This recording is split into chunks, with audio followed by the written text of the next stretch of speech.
Another budget battle is brewing, this one on the federal level, but Wisconsin is right in the middle of it all. Indeed. Congressman Paul Ryan's controversial plan to slash spending is going to be the centerpiece of a debate for the White House in 2012. Ryan was in Milwaukee today talking about his proposal.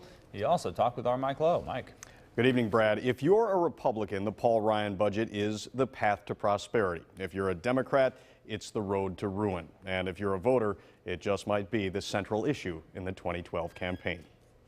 I see a lot of employers in our area here. Republican Congressman Paul Ryan of Janesville speaks to a meeting of Wisconsin Manufacturers and Commerce, the state's largest business association. We have this enormous amount of uncertainty. He warned business owners of the dangers of a ballooning debt and deficit. We have the most predictable economic crisis we've ever had coming in this country, a debt crisis. Ryan says there's a way to avoid an economic catastrophe, and it's the tough medicine in the budget he authored and the U.S. House passed on March 29th. And we need people to tell the country just how empty some of these promises are and what we need to do to fix it. Ryan's budget plan would change Medicare to a subsidized system of private insurance plans. It would cut domestic spending, overhaul the tax code, and repeal the Health Care Reform Act. Paul Ryan doesn't have any credibility when it comes to budget issues. Ryan's critics say his tax cuts reward the rich and punish the poor. Balancing the budget on the backs of those who can least afford it. Democrat Rob Zerbin is running against Ryan in the 1st Congressional District.